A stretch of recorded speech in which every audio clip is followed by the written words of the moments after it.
boa tarde, seja bem-vindo a mais um Fractal Revisa. Sou o professor Gustavo Deone de Química e eu vou estar trabalhando o conteúdo de estudo das soluções. O que é uma solução?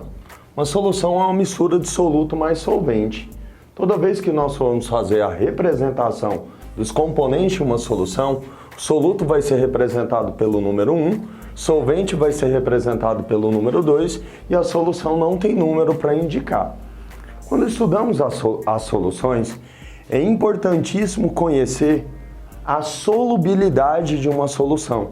Então, ver os parâmetros, como que essa solubilidade aumenta, como que ela diminui e como que isso funciona. O funcionamento da solubilidade de uma solução vai depender do estudo das curvas de solubilidade. Por exemplo, o nitrato de potássio tem sua solubilidade aumentada à medida que se aumenta a temperatura. O NaCl também tem um aumento na solubilidade à medida em que se aumenta a temperatura. Já o sulfato de cério, ao aumentar a temperatura, tem a sua solubilidade diminuída. Por que isso ocorre? Existem dois tipos de dissolução. Elas são endotérmicas ou exotérmicas. As dissoluções endotérmicas são aquelas que, com o aumento da temperatura, tem-se um aumento na solubilidade. Então, nitrato de potássio e cloreto de sódio são exemplos de dissoluções endotérmicas. Já o sulfato de cério, à medida que se aumenta a temperatura, diminui-se a solubilidade. Olhando para esse gráfico aqui, nós temos uma curva de solubilidade e podemos colocar alguns pontos nessa curva de solubilidade. Vou chamar aqui de ponto A, chamar aqui de ponto B e um ponto C aqui acima da curva. Quando isso ocorre, então o ponto A, ele está abaixo da curva.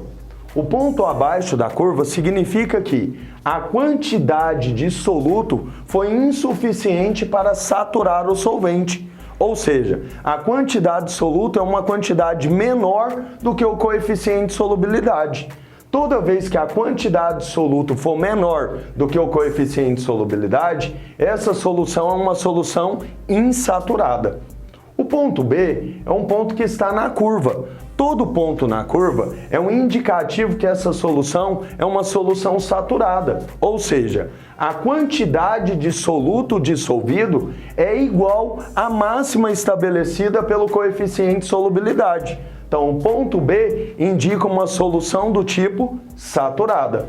O ponto C já é um ponto acima da curva. Os pontos acima da curva eu tenho que tomar um maior cuidado. Por quê? Porque o sistema pode ser homogêneo e ele pode ser heterogêneo.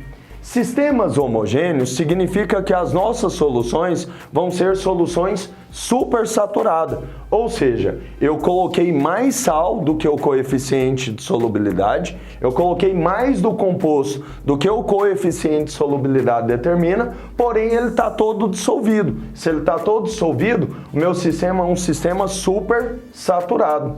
Porém, existe uma outra classificação.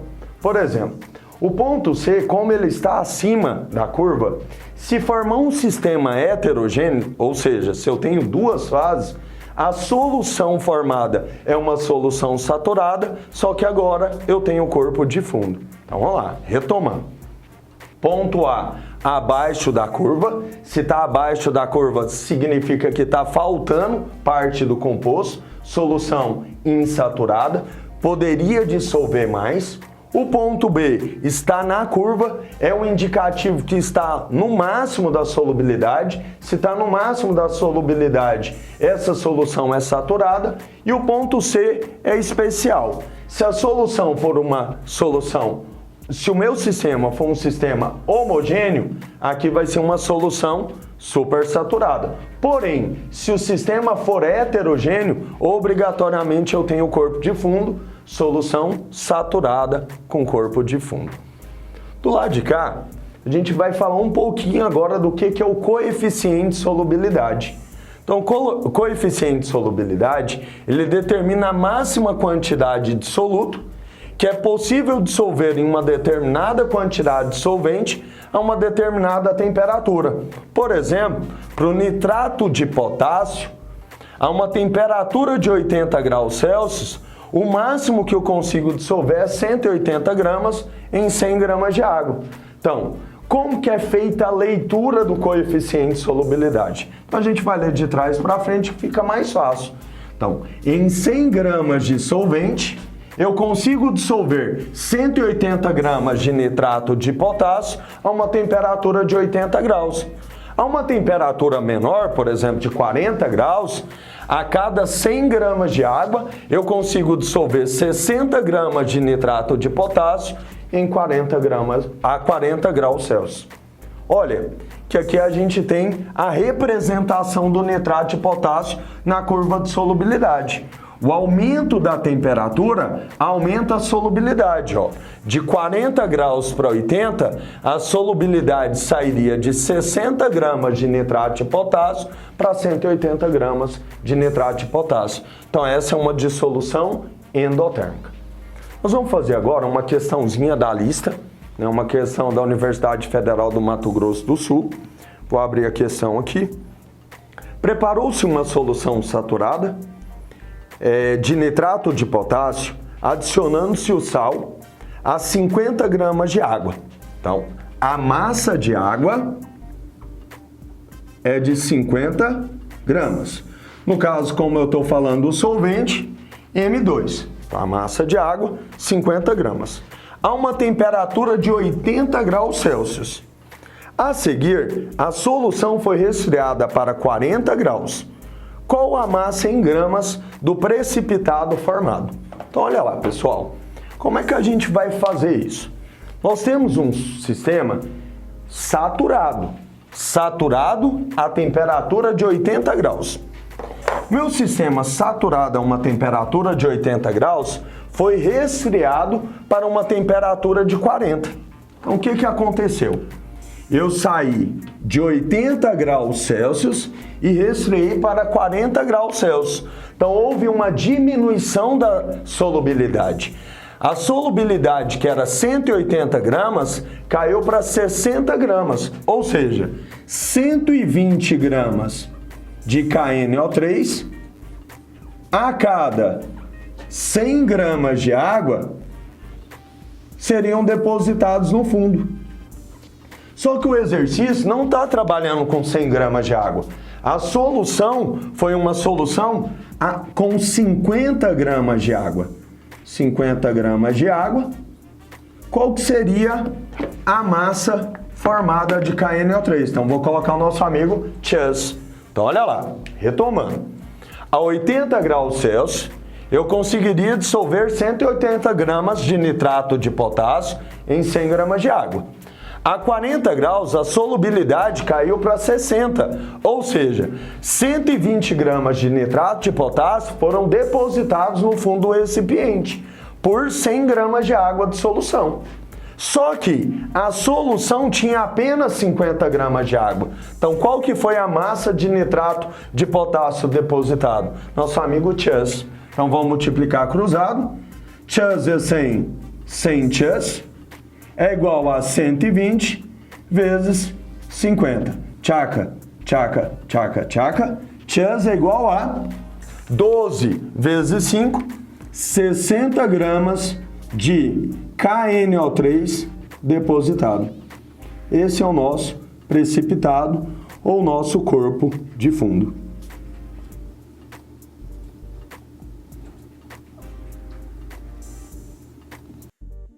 Bom, retomando aqui o nosso conteúdo, nós vamos falar um pouquinho agora do cálculo das concentrações. Eu coloquei algumas concentrações no quadro, são as principais que a gente trabalha no segundo ano. Então, concentração comum, densidade, molaridade, o título, fazendo uma relação entre a parte por milhão e a parte por bilhão, e depois a relação entre as concentrações. Então, concentração comum, como eu já havia falado, toda vez que eu representar o número 1, eu estou falando do soluto. Toda vez que não tiver número, eu estou falando da solução. E toda vez que tiver o número 2, eu estou falando do solvente. A concentração comum é uma relação entre a massa do soluto e o volume da solução. Em geral, expresso em grama por litro, grama por ml e assim por diante. A densidade também é uma relação entre massas, só que agora, ao invés de ser a massa do soluto, eu tenho a massa da solução. Então, densidade é a massa da solução sobre o volume da solução, que pode ser expressa por densidade é a massa do soluto mais a massa do solvente, porque massa do soluto mais massa do solvente dá a massa da solução, dividido pelo volume. A molaridade de todas as concentrações que a gente trabalha, no segundo ano ela que tem a maior importância. A molaridade seria o número de mols do soluto dividido pelo volume da solução. Agora, obrigatoriamente, o volume da solução tem que ser em litros. Então, cuidado, pessoal. Se o volume for dado em ml, você tem que converter para litro. Professor, como que eu faço isso? Por exemplo, 250 ml, você vai dividir por 1000 para ter o volume em litros. Então, 250 ml, 0,25 litros. Então, molaridade pode ser expressa assim. Onde estava o número de mols, que é a quantidade de matéria, eu posso colocar massa do soluto sobre massa molar. Então, molaridade é a massa do soluto sobre a massa molar dividido pelo volume em litros. A unidade de molaridade é mol por litro ou molar. Título é representado em porcentagem, por quê? Porque ou é uma relação de massa, então massa dividido por massa, ou é uma relação de volume, volume dividido por volume. Então, título em massa, massa do soluto sobre a massa da solução, vai indicar a porcentagem de soluto na mistura. Título em volume, é o volume do soluto sobre o volume da solução, vai indicar a porcentagem de soluto na solução. Parte por milhão e parte por bilhão são extremamente importantes. Parte por milhão é uma relação que vai criar mecanismos entre a quantidade de soluto e a quantidade de solução. Como assim, professor? Uma parte por milhão é uma parte de soluto em 1 milhão de partes de solução. Por exemplo, se eu quiser relacionar grama de soluto, eu vou ter que trabalhar com tonelada da solução. Por quê? Porque a tonelada são 10 a sexta gramas. Então, a relação parte por milhão, eu posso fazer ela em grama por tonelada ou eu posso fazer ela em miligrama de soluto por quilograma de solução. Parte por bilhão é o número de partes do soluto em 1 bilhão de partes da solução. Por exemplo, se eu estiver trabalhando com um sistema com 10 partes por bilhão, eu vou ter 10 gramas de soluto, por exemplo, em 10 bilhões de gramas da solução. Importantíssimo, tomar bastante cuidado. Uma das fórmulas que a gente mais vai usar aqui no segundo ano é a relação entre as concentrações. Então, concentração comum é igual a densidade vezes o título, que é igual a molaridade vezes a massa molar. Então, eu tenho uma dupla igualdade aqui. Para usar essa fórmula e não ter que fazer nenhum ajuste nela, multiplicar por 1000, o que eu faço? Eu trabalho com a concentração em grama por litro, eu trabalho com a densidade em grama por litro, o título é dado em porcentagem, então eu vou dividir ele por 100, molaridade é mol por litro e a massa molar grama por mol. Dessa forma, olha o que acontece. Na primeira parte da igualdade, eu tenho grama por litro. Na segunda parte da igualdade, aqui vai dar grama por litro. E na terceira parte da igualdade, mol com mol, vai cortar e vai sobrar grama em cima e litro embaixo. Então, dessa forma, eu posso usar muito bem essa forma. Qual que é o grande problema dessa forma? É o aluno descuidar com a questão da densidade. Porque a densidade, na maioria dos casos, ela é dada em gramas por ml. E o aluno vai lá e descuida e acaba usando esse valor. Deve ser usado grama por litro. Professor, mas como é que eu vou fazer? Simples. Se ele te der em grama por ml, é só você multiplicar por 1000 que você vai transformar em grama por litro. Peguei mais uma questãozinha aqui da lista, questão 11, lá do Paraná.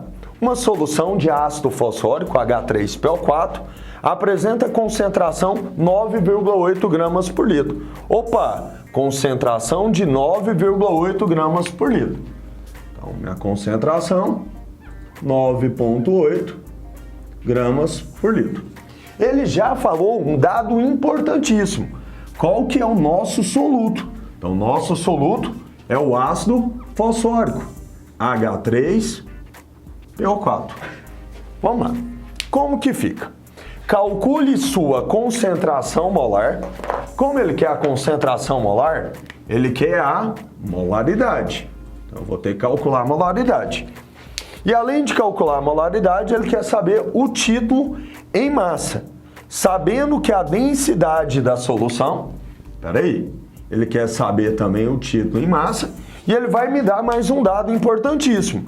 Ele falou que a densidade da solução é igual a 1,2 gramas por ml. Então, a densidade, 1,2 gramas por ml. E aqui vem todo o cuidado que vocês devem ter. Densidade em grama por ml eu posso usar na fórmula? Não posso. Então, o que eu vou fazer? Eu vou converter de grama por ml para grama por litro. Então, eu vou multiplicar por 1.000. 1,2 vezes 1.000, 1.200 gramas por litro. O que eu vou fazer agora? Agora eu vou usar a fórmula. Então, a fórmula ela vai ser dividida em duas partes. Primeira parte, concentração, é igual a densidade vezes o título, que é igual a molaridade vezes a massa molar do soluto. Até aqui tranquilo? Então, o que eu vou fazer? A concentração é 9, vou usar essa primeira parte aqui da fórmula. Concentração, 9,8. A densidade é 1.200. E dessa forma eu posso calcular o meu título. Então, o título ficaria igual a 9,8 dividido por 1.200, que vai dar em torno de 0,0081. Trabalhando com as vírgulas, opa, tem que tomar um cuidado aqui. Ele deu o título, aí eu calculei o título. Só que a expressão do título, em geral, ela acontece em porcentagem. Então, vou pegar esse valor, multiplicar por 100, que daria 0,81% arredondando. Esse é o valor, 0,82, desculpa, arredondando. Tudo bem? O que a gente tem que fazer agora? Agora, ele quer saber o valor da molaridade. Como que eu vou calcular o valor da molaridade? Para calcular o valor da molaridade, antes eu tenho que calcular a massa molar do ácido fosfórico. Então eu tenho 3 átomos de fósforo, 3 átomos de hidrogênio, desculpa, 1 átomo de fósforo e 4 átomos de oxigênio. Então 3 vezes a massa de cada hidrogênio, que é 1, 1 vezes a massa de cada fósforo, que é 31, e 4 vezes a massa de cada oxigênio, que é 16. Então ficaria 3, 31, 64. Somando isso, 3 mais 31, 34, mais 64, 98 gramas por mol. O que eu vou fazer agora? Sabendo o valor da massa molar, só jogar na fórmula. Concentração. Vou usar essa parte agora. Concentração e molaridade vezes a massa molar. A molaridade vezes a massa molar do soluto. Para ficar mais fácil as contas. Concentração, 9,8. Molaridade é o que eu quero saber. E a massa molar acabei de calcular, que é 98. Então, a molaridade vai ficar igual 9,8 dividido por 98, que vai dar 0,1 mol por litro. Colocando em notação científica, pessoal, 0,1 mol por litro, eu vou ter nada mais, nada menos do que 10 a menos 1 molar, ou 10 a menos 1 mol por litro. Tranquilo? Pessoal, essa é a nossa aula, né? A aula de cálculo das concentrações, de estudo das soluções. Espero ter contribuído com vocês e até mais um Fractal Revisa. Muito obrigado.